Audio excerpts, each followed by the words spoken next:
కుట్టించుకునేది కూడా ముఖ్యమైన రోజులు అని ముఖ్యమైన చూసుకోవాలి. రోజులు ఎప్పుడు పడితే అప్పుడు అలా కుట్టించుకోవద్దని అది అంటారేంటి? వాస్తవము. ఆ! ఉదాహరణకి మీరు మంచి ప్రశ్న వేశారు. ఆ!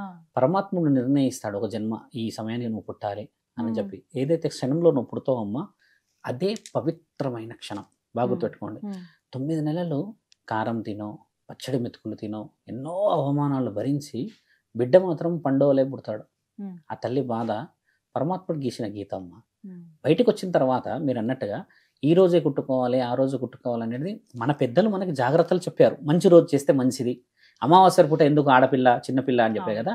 ఇది చేసేయడానికి మేనత్తలు అవసరం ఉండేవాళ్ళు.